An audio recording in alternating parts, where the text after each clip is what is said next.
Antes de comenzar, me gustaría mandar los saludos a los miembros del canal que apoyan el contenido mes con mes, y créanme que se aprecia muchísimo.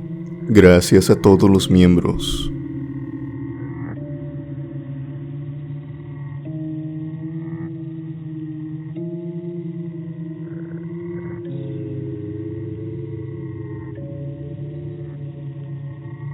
Hola Alex, mi nombre es Héctor León y lo que te quiero platicar es un relato, una experiencia que le pasó a uno de mis mejores amigos.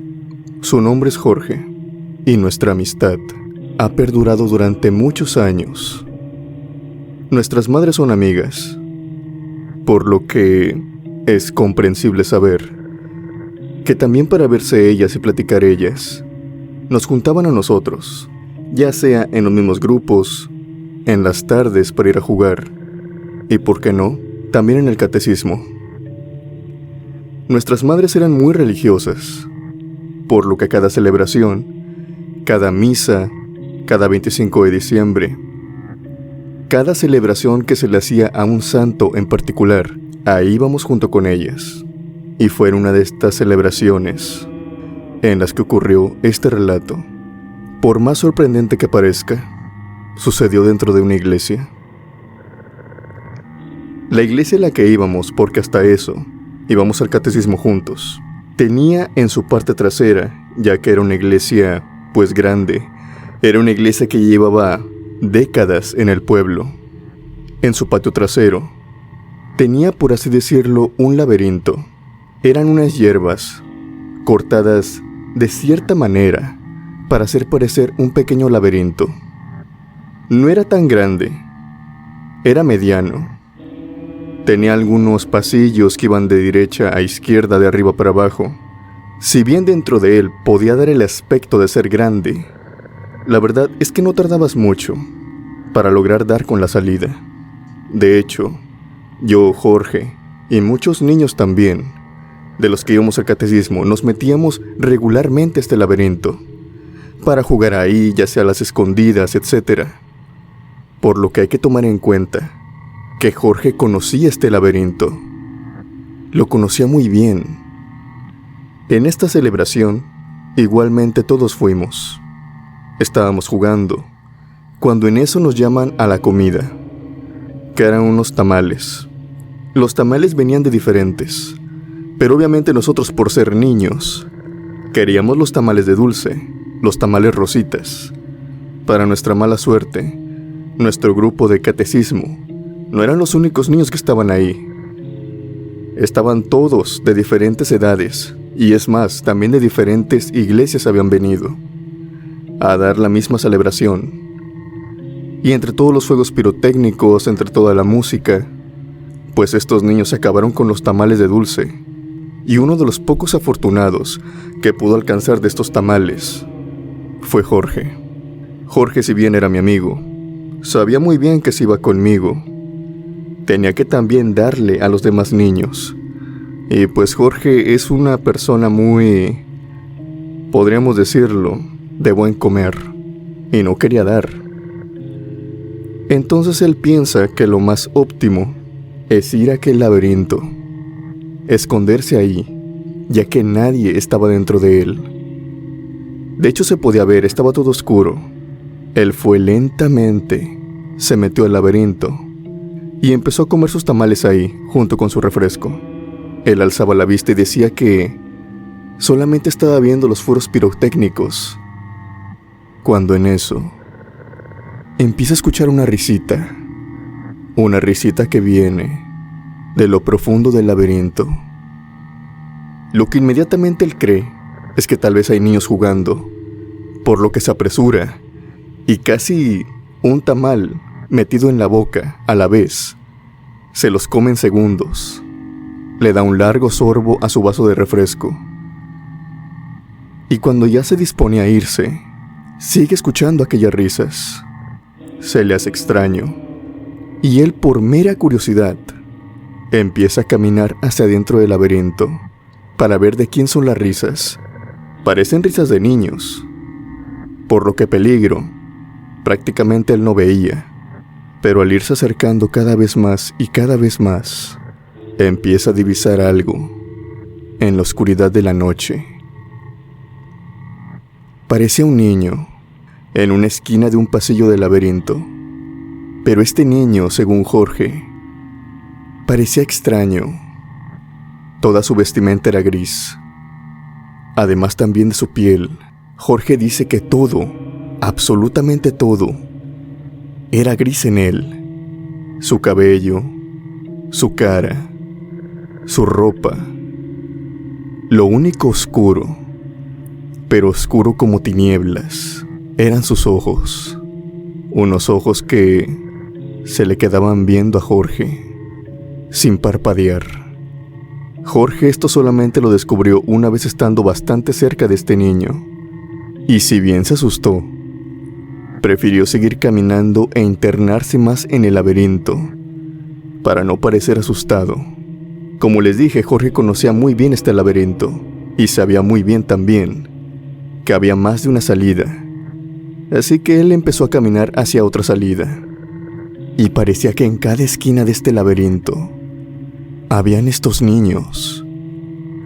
Niños grises, con ojos oscuros, observándolo. No se movían, al menos no se movían de su lugar, porque sí movían sus brazos, se tapaban la boca, como si se estuvieran riendo de Jorge.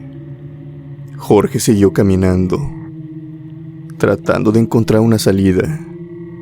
Él dice que se perdió, algo sorprendente, pero que se había perdido en medio de todo el laberinto. Tardó tal vez alguna media hora en salir, un tiempo que es bastante, pero bastante largo, para salir de aquel laberinto, incluso si es la primera vez que entras. Él dice que este laberinto era como si hubiera crecido en cuestión de segundos, pero al final de cuentas, salió. Él muy asustado fue con su madre una vez después de esto, y casi rogándole, llorando, le dijo que se fueran a la casa. Él no me contó nada de esto, al menos hasta el siguiente sábado. De hecho, esa semana casi no nos vimos. Para que se den una idea, teníamos cerca de 9 o 10 años en ese entonces.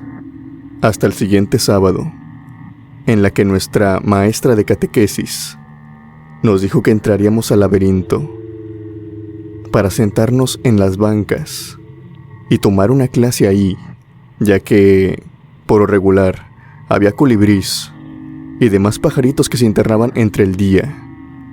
Y no era la primera vez que hacíamos esto.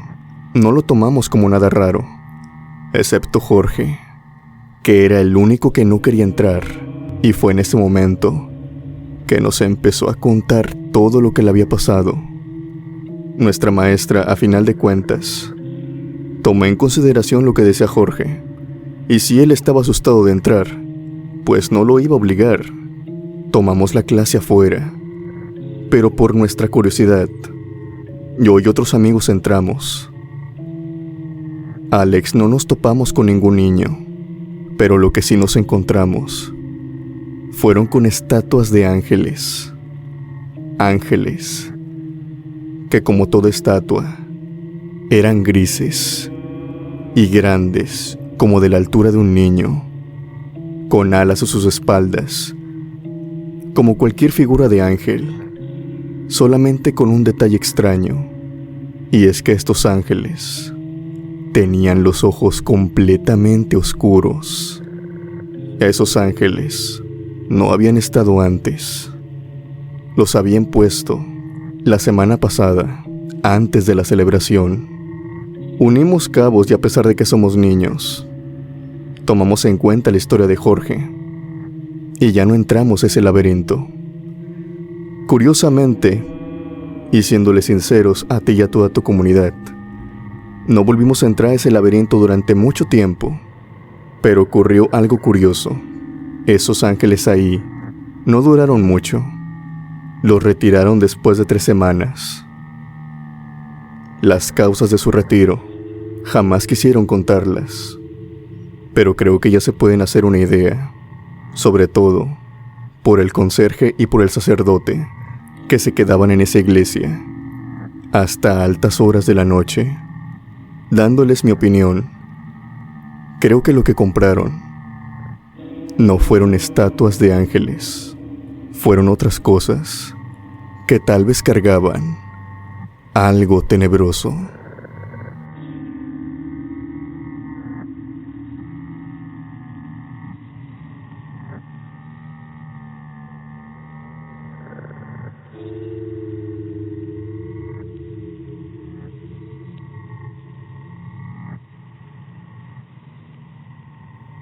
Mi nombre es Isaac Torres. La experiencia que les quiero contar, Alex, a ti y a toda la cripta embrujada, me sucedió tanto a mí como a mi amigo. Los dos pasamos por esto. Para contarte nuestra experiencia, te tengo que contar primero antes qué sucedió, por qué todo nos llevó a esto. Nosotros somos monaguillos, y lo fuimos durante mucho tiempo. Nuestras madres son religiosas. De hecho, aquí mismo nos conocimos en la iglesia. Mi amigo de nombre Virgilio también era monaguillo. Nosotros le ayudamos al padre y también a algunas personas que se quedan a hacer el aseo. Recogemos las cosas, a veces acomodamos las bancas, limpiamos, trapeamos, etcétera, etcétera. La iglesia que nosotros teníamos, a la cual, hay que recalcar, yo y Virgilio jamás asistimos, ya que éramos muy pequeños y todavía no nos introducíamos como monaguillos cuando ésta aún se encontraba en pie, por decirlo de algún modo. Esta iglesia, antes de que nosotros entráramos de esto, se incendió. Inexplicablemente, era una iglesia que su construcción en su mayoría era de madera, por lo que ya sabrán que con el fuego ardió muy rápidamente. Continuaron dando clases, pero en contraesquina. Aquí no era una iglesia, era una casa que se encontraba en construcción. Había una persona muy adinerada. Tenía esa casa, tenía otras, tenía negocios y estaba construyendo ahí una casa. Pero como esta persona también es muy religiosa, le dijo al sacerdote y a las demás personas que estaban de encargadas ahí, que sin ningún problema podrían agarrar la casa para llevar a cabo las misas, las celebraciones, etc. La casa ni siquiera estaba terminada, estaba casi en su mayoría en obra negra, y fue en este mismo periodo en el que yo y Virgilio entramos como monaguillos. El sacerdote llevó dando misa ahí aproximadamente algunos 6 a 7 años. Y durante ese tiempo nosotros estuvimos ahí, pero todo cambió cuando un nuevo sacerdote iba a llegar a dar misa a esa iglesia. Sabía todo lo que había pasado, y la construcción de la otra iglesia, obviamente, estaba en proceso. Esta vez ya de material, de bloc, de concreto, de mármol algunas partes, pero era muy tardado, ya que todo era voluntario. Cuando llegó el otro sacerdote, dijo que la primera misa que él quería darla en aquella iglesia. Y obviamente pues todos emocionados, quisimos complacerlo. La otra iglesia se ocupaba más que nada para almacenar ciertas cosas que en la casa no cabía. Algunas mesas, algunos muebles, estatuas, etcétera, etcétera. Y todos nos pusimos manos a la obra, para acomodar las bancas, para acomodar todo. Había un cierto detalle, y es que en esta iglesia aún no había electricidad, por lo que todos llevamos veladoras, antorchas, que se pusieron a ambos extremos, desde adentro de la iglesia, para iluminar toda esta. Se llevó a cabo la misa, como cualquier otra misa normal, y una vez que se acabó, nosotros salimos. Y justamente cuando ya nos estábamos cambiando, primero se le dio la orden a Virgilio de ir adentro de la iglesia y sacar todas las veladoras y antorchas que había. Si bien ya nada se podía quemar, era más que nada como superstición. No querían que otro accidente sucediera igual. Virgilio entró. Yo recuerdo cómo lo vi entrar por aquella puerta de madera. Yo seguí platicando, me cambié. Pasaron los minutos y se me hizo extraño que no saliera. Hasta que en eso, una de las madres de ahí me dijo a mí: oye Isaac, puedes ir a ayudarle a Virgilio, ya se está tardando. Apaguen todas las veladoras y las antorchas, y las que no puedan apagar sáquenlas. Todas introduzcanlas en el almacén que se encuentra hasta el fondo a la izquierda. Yo de buena gana entré. De todos modos, entre dos podíamos acabar el trabajo más rápido. Pero cuando voy abriendo la puerta, veo un lado de la iglesia solamente iluminado. El otro lado estaba completamente oscuro. Obviamente Virgilio ya había metido todas las de un lado. Pero esto no fue lo extraño. Esto, a decir verdad, tal vez es algo que ya me esperaba, pero lo que para nada me esperaba era ver a Virgilio allí en el centro, en el pasillo del centro, de frente a la puerta, mirándome. No parecía normal.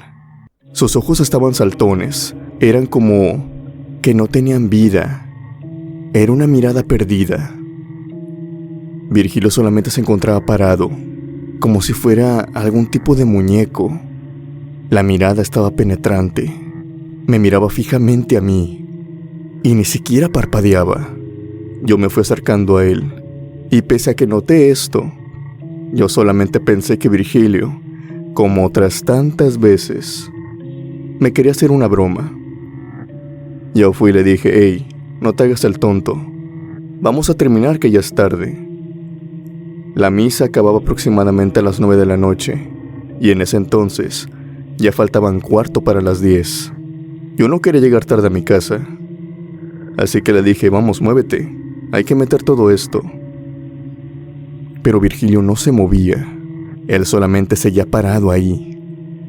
Yo, algo molesto, le pasé por el hombro, casi como empujándolo a que se moviera, y ahí noté otra cosa extraña, Alex.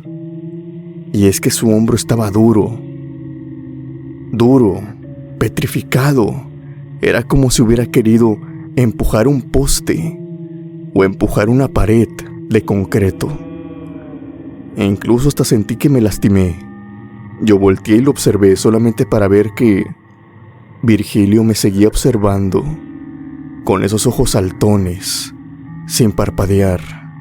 Y ahora, con una pequeña mueca de sonrisa, como si le estuviera divirtiendo algo. Yo le dije: mira, no te hagas el tonto, vamos a recoger todo.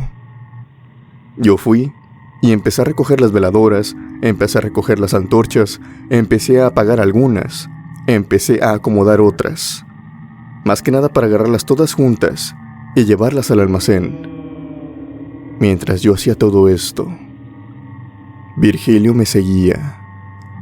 Estaba atrás de mí, a máximo como a 1 metro de distancia, observándome. Solamente lo único que escuchaba de él eran las pisadas. Yo ya estaba harto. Yo le decía, recuerdo: mira Virgilio, esta broma ya es demasiado, qué pesado eres, hazte para allá, ayúdame. Pero Virgilio no me respondía. Llegué hasta el almacén y dentro de este escuché como que había movimiento, como que estaban apilando algo. Yo abrí la puerta inmediatamente y aventé las antorchas. Cuando en eso, veo a Virgilio adentro del almacén y que me dice: ¡Ey! No me las avientes, que no ves que las estoy acomodando. Lo primero que hago por reflejo, Alex, es no voltear hacia atrás. Doy pasos hacia enfrente, cierro la puerta y le pregunto: ¿cómo es que estás aquí adentro? Tú estabas afuera conmigo ahorita.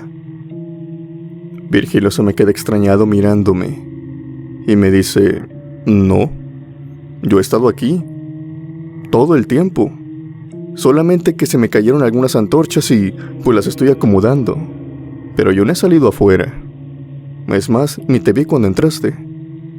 En ese momento se me va el aire, como cuando alguien te da un golpe en el estómago y no puedes hablar. Me estaba pasando lo mismo. Creo que debido al susto, yo cerré la puerta detrás de mí y, para colmo, esta puerta tiene un detalle. Y es que no tiene seguro. No hay cómo ponerle seguro. Solamente está la manija para abrir y cerrar. Cualquiera, ya sea de adentro o de afuera, puede abrir la puerta. Y en ese momento, intentaron abrirla. Yo le dije a Virgilio, ayúdame. Quiere entrar. Virgilio estaba confundido, pero al ser mi amigo me ayudó obviamente. Pero más pronto que tarde, los jaloneos terminaron. Y después escuchamos como una mano, con las uñas muy largas, empezaron a rasguñar la puerta. No de una forma brusca, más bien de una forma como para que nosotros desde dentro pudiéramos escucharla. Para suerte, teníamos una ventana rectangular atrás de nosotros en el almacén. No era lo suficientemente grande para caber por ella, pero sí era lo suficientemente grande para que nuestras cabezas salieran y pidieran ayuda. Y exactamente eso hicimos. Las madres y el sacerdote entraron de inmediato a la iglesia. Abrieron la puerta y nos preguntaron qué había sucedido. Nosotros no encontrábamos cómo explicarles lo sucedido. Solamente le dijimos que la puerta se había atorado, aunque el padre más bien se preguntaba que cómo habían sucedido los rasguños. En la puerta de madera había rasguños, 5 rasgaduras, lo de una mano humana, pasadas en diferentes partes de la puerta. Nosotros no supimos explicarle eso. Nosotros no teníamos las uñas largas, y para hacer esas marcas, casi tenían que ser garras. Así que no nos pudieron culpar de esto. Y por esa noche, el terror terminó, pero fue más que suficiente para nosotros, porque de ninguna manera volvimos a esa iglesia. Cada vez que se celebraba algo ahí, no íbamos, faltábamos. Y a los pocos años, nos salimos de ser monaguillos. Si bien actualmente seguimos yendo a iglesias a tomar misa, a esa iglesia, ni yo ni Virgilio nos volvimos a parar.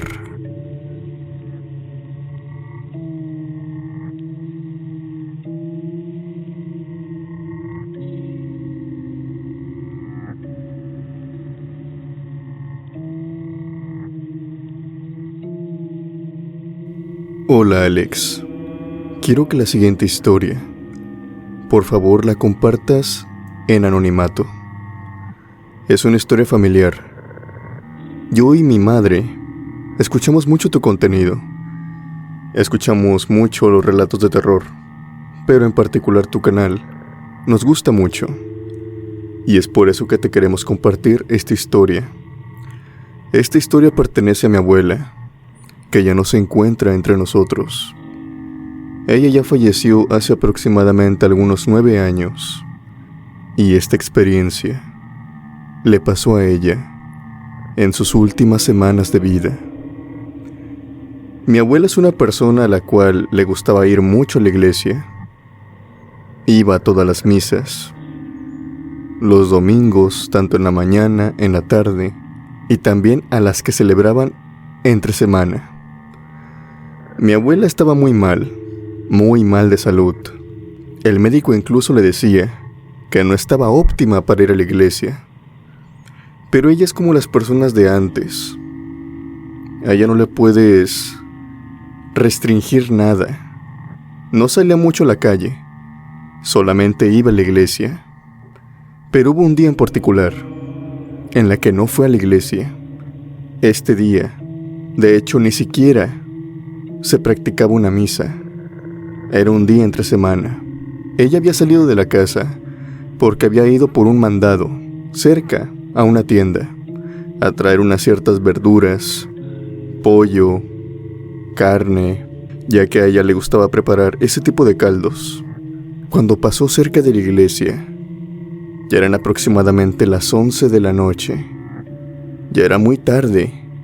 Ella ya tenía que estar dormida.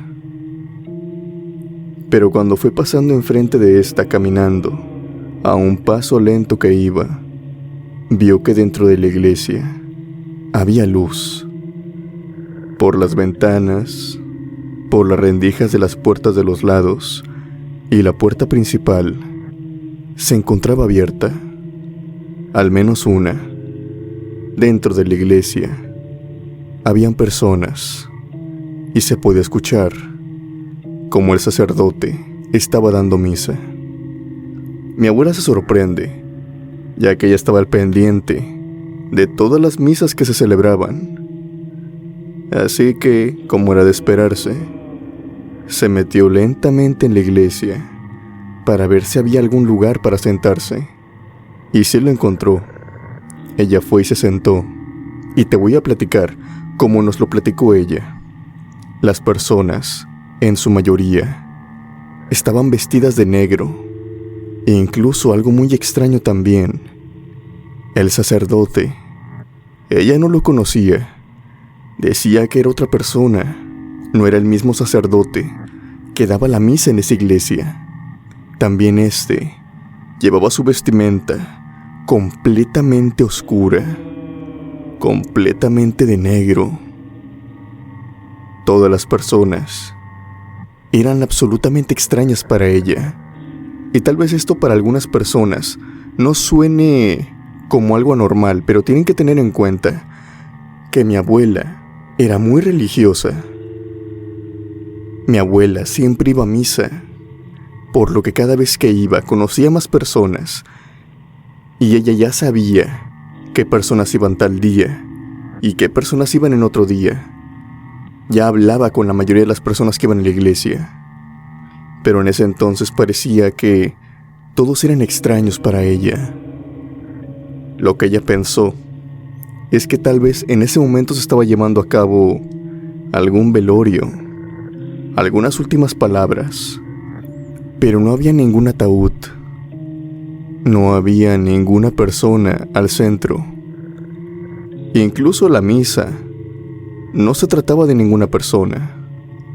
Otra cosa extraña que estaba sucediendo es que el olor dentro de la iglesia era diferente. El incienso deja un olor muy particular. También diferentes lociones que llevan diferentes personas, pero mi abuela dice que en ese momento ella olía como a quemado, como cuando están haciendo alguna fogata, como cuando se está quemando algo, ese olor penetrante que incluso la hizo toser varias veces. En la misa todos estaban callados. Esto era muy extraño porque a pesar de que las personas eran muy devotas, de repente se escuchaban algunas voces como se movían, como personas se levantaban y luego venían. Ahí parecía que todos estuvieran petrificados. Es decir, no se movían. Las personas estaban sentadas como si fueran estatuas, solamente mirando hacia enfrente, no prestando atención a nada. Tenía una forma muy extraña de hablar. Era muy acartonada, según palabras mismas de mi abuela. Eran palabras como las que diría un robot, o tal vez alguien que estuviera leyendo algo. Mi abuela no pudo soportar esto. El olor, los aspectos de las personas, todo era extraño para ella. Empezó a invadirle un terror que tuvo que dejar la iglesia. Llegó hasta la casa y le explicó a mi madre lo que había pasado. 3 días después de esto, mi abuela cayó en cama. La llevamos al hospital y quedó internada. Pasó 1 semana y media y ella perdió la vida. Tiempo después, tal vez algunas 3 semanas, cuando mi madre le estaba dando la noticia a las diferentes personas que mi abuela conocía, pero que desafortunadamente no teníamos contacto con ellas, y pues no pudieron estar presentes en el velorio. Entre plática y plática en la iglesia, mi madre les preguntó, y yo estando ahí presente junto con ella, sobre aquella extraña misa que se había realizado en tal fecha. las personas, todas, absolutamente todas, incluidos el sacerdote y 2 pares de monjas, le dijeron a mi madre que ninguna misa se había llevado a cabo aquel día, que ningún sacerdote tenía permitido ahí dar misa, que no hubiera sido ese, que ninguna misa se celebró, mucho menos vistiendo de negro, a las 11 de la noche. Es fecha que no sabemos en verdad a dónde fue, a qué ceremonia se metió mi abuela. Tal vez fue una que efectivamente le provocó que falleciera.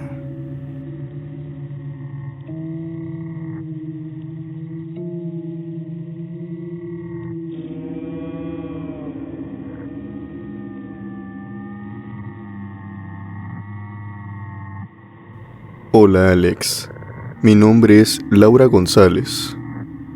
La siguiente experiencia que te quiero contar, por más extraña que parezca, me sucedió dentro de una iglesia. Yo me acababa de aliviar, y yo siempre cuando estaba embarazada le pedía mucho a Dios, a los diferentes santos, que me apoyaran con mi embarazo, que hicieran que por favor el bebé viniera bien, viniera saludable, que no hubiera ninguna complicación. Y por suerte, mis plegarias fueron escuchadas. Mi bebé nació sano y muy fuerte, muy pesado, por lo que después de su nacimiento, diariamente iba a la iglesia y lo llevaba a él. Claro, hasta que tenía una edad recomendable ya para sacarlo, que fue aproximadamente a los 4 meses que lo empecé a llevar a la iglesia. En una de estas ocasiones, ocurrió algo extraño, Alex. No sé por qué, pero tuve un encuentro con algo maligno dentro de esta misma iglesia. Una iglesia a la cual yo había ido desde niña. Acudía a ella. Era una iglesia que siempre tenía una aura muy buena. No sé qué fue lo que pasó. El caso fue lo siguiente.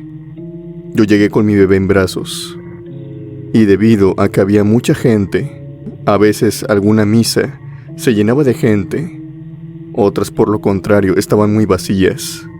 Por ejemplo, en la noche hay mucha más gente que en la mañana, al menos donde yo estoy. Y yo fui durante la noche. Había ido con mi pareja y con mis padres. Y debido a que había muchas personas, y apenas alcancé un asiento en una silla de lámina ahí a la esquina de las más rezagadas. Obviamente, mis familiares dijeron: mira, tú traes al niño, siéntate ahí con él. Ellos por otro lado se salieron y tomaron la misa desde la entrada de la iglesia. Yo estaba ahí con mi bebé, que tengo que mencionar, era muy risueño. Era un bebé que rara vez lloraba, incluso con personas extrañas. Era muy querendón con todos, a todos le sonreía, por lo que noté muy extraño que mi bebé empezó a balbucear y a sonreír atrás de mi hombro. Yo volteé, pero no volteé completamente. Solamente por el rabillo del ojo vi que alguien se encontraba sentado atrás. No le di importancia y seguí mirando hacia el frente, hasta que mi bebé empezó a llorar. Empezó a estar de una manera muy irritada. Lloraba, pero lloraba descontroladamente. Yo pensé que tenía hambre, pero no, tampoco eso. El niño se quería alejar de algo. El niño estaba sintiendo algo. En eso yo volteo y veo que ahí sentado atrás de mí hay un hombre vestido de negro, con una barba larga, anciano, con unas venas marcadas en su frente y al lado de ambos ojos. El color de sus ojos era como gris, eran como opacos, como esos ojos que no tienen vida, como los ojos de los cadáveres. Tan solo al ver su aspecto, a mí me dio miedo. Volteé inmediatamente y traté de controlar a mi niño, pero cada vez que veía a este hombre, se atacaba de nuevo a llorar. Cuando volteé de nuevo a verlo, vi que este hombre le estaba haciendo muecas, pero lejos de ser aquellas muecas que son, pues, para hacer que el niño se ría, estas muecas eran horrorosas, perturbadoras. Eran muecas de desagrado, de asco incluso. Yo le dije: disculpe, ¿lo estoy molestando? ¿O quiere algo?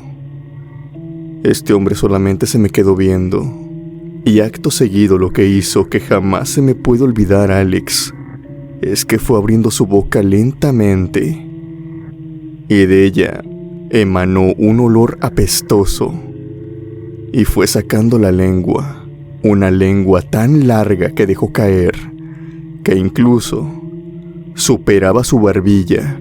Estoy casi segura, y a pesar de que no veía su barbilla debido a la barba que tenía, larga y blanca, esta siguió cayendo. Era una lengua muy grande, e incluso te puedo decir que no tenía dientes. Tenía como alguna especie de colmillos pequeños, puntiagudos. Inmediatamente me levanté y salí de la iglesia, incluso llorando. Por suerte, en la mera entrada, mirándome, estaba mi pareja y también mi padre.